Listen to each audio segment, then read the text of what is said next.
Should be a great battle. Let's hear from both managers, Mikel Arteta and Ole Gunnar Solskjaer, ahead of this one.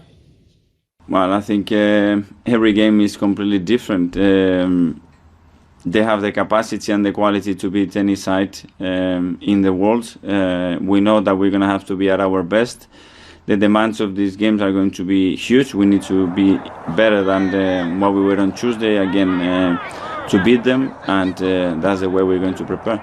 I'm really impressed with the resilience that we have shown as a team, and who we have been through those difficult moments. I think that's really important. You really see the people, the players, the characters, and the values of a club when things are not going well. When things are going well, it's easy. Everybody wants to be in the front page and smile to it. But I think it's been a really good test to test again our character, but as well how we communicate and how we deal with pressure. And I must say that I've been really impressed with that. There's no time to feel sorry for yourself, and there's a game already on Saturday. Other teams have been through or have lost games and had to bounce back. We have done it before. This group of players have done it so many times, and I expect our performance to be much better on Saturday, of course. And we got Arsenal, Southampton, Everton, 3 massive games for us, so we cannot feel sorry for ourselves for too long. When I see them in the morning, I expect them to get the mood back up and the focus on Saturday. Well, Ole Gunnar Solskjaer is keeping a positive mood as ever, despite that defeat to Sheffield United midweek. It's a classic encounter, this one, isn't it, Leanne? Arsenal against Manchester United. Not quite the title-chasing match that it once was in the past, but who's it more important to get a win for in this one? Yeah, I watched the highlights back there, and I think I've been at loads of those games, and it was so one of those fixtures. When it comes out at the beginning of the season, this is the fixture I used to look for. I played for Arsenal for 12 years, growing up a Man United fan, but I don't think I still think it has that edge, but not the same as it used to have. The Roy Keane against Vieira and Sir Alex against Arsene Wenger. I think it's changed a little bit, but obviously not having the fans there will make a difference. But I still think it's going to be an important game for both teams. Who do I think is more important to? I'm going to say Man United because I'm a Man United fan, but I think just because we lost to Sheffield United doesn't mean we're going to lose against Arsenal. The rotation that Ollie and lots of managers are doing this season, but to change your back two, whether it's Maguire and Bailly, Maguire and Tuanzebe, Maguire and Lindelof, why does he constantly change that? You look at Man City go to West Brom and he kept Diaz and Stones together, even bringing Laporte on as a left back. Why does he keep changing that back two? Because leagues are won on defences. Yeah, I would agree, and I think defenders potentially are the ones who can string a lot of games together. So I think that's maybe a fault. That's something. Was it a mistake? Yeah, I think it was. No, I think you saw the lack of communication in the winning goal. I mean, it's extraordinary defending for a team that's been playing or getting such good results, I should say, in the last couple of months. But he is still building something. I think we have to be reasonable and say, because of what an unusual season it's been, because of the fact that they've pulled out some great results in the last couple of months, I don't think we can put the cart before the horse for United. The fact that they're still in with a chance of actually winning the Premier League at this point is pretty extraordinary when you think about it, when you think about the first month and a half of the season. So, Leandro, you just put that defeat against Sheffield United down to just one of those one-off games? Potentially, but I have said, I said we turned a corner the other day and we seem to be looking more consistent, and then we go and lose to Sheffield United. But I am going to put it down to one of those games. Going back to the defence and stuff I think if Harry Maguire wasn't our captain, I think at times he would have been dropped to the bench. I think Lindelof's done an okay job. I wasn't his biggest fan, but I think Eric Bailly, if he can stay healthy and not be injured, I think that would make a difference, because you don't want to change your back line. But I just think this game, coming up to this game, I'm just going to put the last one down to a bad performance, but at times again it looks shambolic, and I go back to that 6-1 defeat against Tottenham, and at times this game looked like that. The defence looked like all over the place, and David De Gea for me has to be more commanding there. I don't think the disallowed goal should have stood either, and I don't think it was down to the referee why we lost that game. I think it just wasn't a good performance for us, and good luck to Sheffield United, and they deserved it, I thought. The big one for me is Cavani. Why not start Cavani? He has to start. That number 9, he's the number 9. Why do you think he didn't play him? I don't know. I really don't know. I don't know whether it's hierarchy. I don't know whether it's that they feel they're easing Cavani back into football, because he did have a lot of time out of the game. If you think the French season stopped in the middle of March and he didn't play again until he's fit now. He's fit now. Yeah, I agree. And I think it's not just about the goals that he offers. It's about the presence. It's about the pressing. He makes life an absolute nightmare for defenders. And he has to be a key player for them going into the back end of the season. When you think that he's had so much more time off than most of these players, who've barely had time to go to the toilet between last season and this, and he's someone who should have a lot more in his legs. Depends how long you're in the toilet for, Andy, doesn't it? I suppose.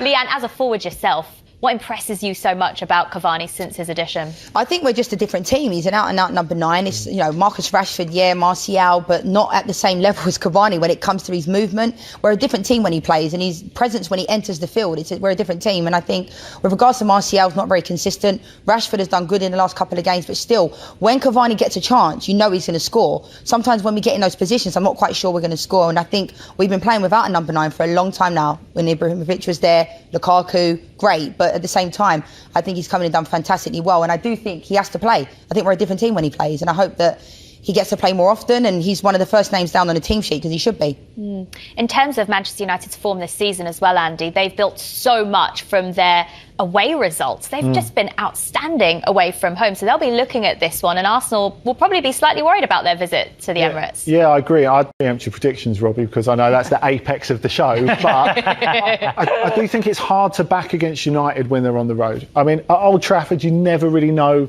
quite what you're going to get, but the fact that they're a primarily counter-attacking side, and I know people are a bit obsessed with Manchester United tradition and should United be playing like this. If that's the way they can get the best out of it, well, yeah, I suppose. But I think if that's the way they can get the best out of this current set of players, then fine. I think it suits them, but I think it's very difficult to back against. A lot of people were saying, weren't they, that team was good enough to beat Sheffield United. On paper, you would argue it is, but I think that was a bit unfair to Sheffield United because this season, it's been fine margins they've lost game by. It has. They've done ever so well in games, but the odd goal they've lost by. So it was good enough to win it. The big surprise for me as well, Luke Shaw. Yeah. He has been superb. That was But surprising. do you know what I think's happened? Since Telles has come in, I don't think it's a coincidence that Luke Shaw has upped his game because he, for me, I've not been his biggest fan, I'm not going to lie. I think Mourinho was very harsh to him when he was at Man United. Certainly talked about things personally about him. But at the same time, I think he's been brilliant the last few games, and I hope that continues. In terms of that position, though, at left back at Manchester United, Telles, it seems a bit strange, doesn't it? Because they've brought him in, and then Luke Shaw gets back into the team, and now you don't really know who he's going to pick in that position. No, you don't. And in a couple of games, they've even gone with the both, which I'm not convinced is necessarily the best option. I mean, Telles is primarily an attacking left back, but when you've got an attacking left back, I don't think you should cave into the temptation to play them a little bit further forward, because the reason they're so good is because they can burst from a little bit deeper. They can build up that momentum, and I think he's no different. If it takes him a while to settle in the Premier League, and of course he's had coronavirus as well, which can be potentially draining. We've not really talked about the effects of that in football. We expect the minute they're out of quarantine, they're fine, they're back to normal. I don't really think that is the case, and I guess we'll find out more about that as time goes by. But if you think of the start that, say, a legend like Patrice Evra had at Manchester United, he had a terrible start at Manchester United before becoming before becoming absolute club legends, both of them. So I think if it takes him a little bit of time, of course, if it helps Luke Shaw along the way as well, because he's signed to a big contract, they can't get rid of him in a hurry, then that's a good thing. But Telles, I almost think would be better in one of the better Manchester United sides of the past, one that was a little bit more front foot rather than one that wants to play on the Fergie counter. team then, you mean? Yeah, probably. Well, Arsenal losing against Southampton in the FA Cup with a weakened side. Then they play a very strong side in the league, won that game. Do you think that Arteta, has made his priorities quite clear that he wants that Champions League place? Yeah, I think it's going to be a little bit too much too soon, to be honest. I don't think they're going to make that Champions League spot, but at the same time, it's amazing the likes of Saka and Smith Rowe, how much they're carrying this team. How fantastic is it? We've got these young players that Arteta, I think the Smith Rowe one, everyone knew he was a good player, but I do think it's the last throw of the dice with Arteta, because Arsenal have been playing without a number 10. Without, obviously, we don't need to talk about Ozil, but at the same time, they have been playing without that player. Smith Rowe's come in there. Pepe and Willian haven't been good enough this year.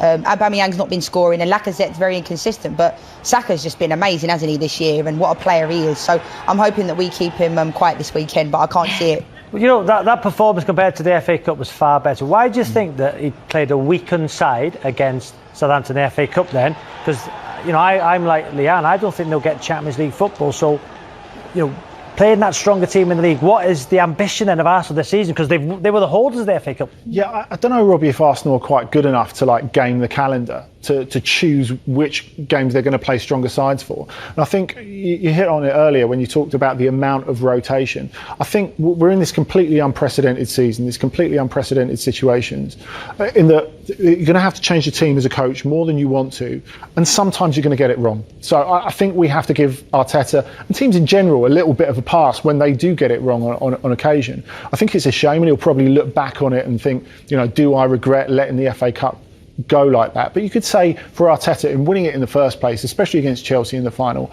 it served its purpose. They do want to go on and qualify for Europe through the league. Like Leanne, I don't know if they're quite good enough to do that yet, but Arsenal are still in a development stage, and I think we have to be a little bit patient with them. Leanne just mentioned the turnaround in Arsenal's form lately, and a lot of that is due to the impressive performances of Bukayo Saka and Emile Smith-Rowe. But is Emile Smith-Rowe now got a bit of competition for his place after the signing of Martin Ødegaard, and what can we expect to see from him, Andy? Potentially he does have a bit of competition, and I think that's no bad thing, because the way that Smith-Rowe has got to the point of dominating games in the Premier League has really surprised me. I think it's clear that the talent was there, but he struggled to get off the ground at Leipzig when he was on loan there. Then he was on loan at Huddersfield, which, with all due respect to them, is a much lower level. So to have come to that point where all of a sudden he's pulling Premier League teams about, clearly a lot of work has gone on in training and with the coach and all the rest of it, but to be able to do that in the Premier League so relatively quickly is amazing. So I don't think we should expect him to do it every week, so Ødegaard can take the pressure off him, but Ødegaard can also flourish from deeper positions. So there's no reason why the two of them shouldn't play together. But Ødegaard, you're talking about a guy who, up until the pandemic cut-off in La Liga last season, probably outside Real Madrid and Barcelona, he was the best player in the league for the first 2/3 of that season. He was that good. He's got such an eye for a pass. I think he'll really suit the way that Arsenal want to play. So even if they haven't got an option to buy him, even if they're essentially babysitting him for Real Madrid until the end of the season, they don't need to worry about that. Just think about how much they can get out of him now, and everyone will benefit, because he feels that he should have been playing more under Zinedine Zidane, and he'll be really ready to seize this opportunity. Sounds like an exciting signing. Leanne, let's get your prediction for this one then. Which way do you think it's going to go? I have to say Man United, of course. Obviously I spent 12 amazing years at Arsenal, but I'm going to go Manchester United. Just because we lost to Sheffield United doesn't mean that I think we'll take this forward. So I'm going to go 3-1 United. Cavani hat-trick. Andy? I'll go 2-1 United. Okay, United wins for both. We'll see Robbie's predictions a little bit later on.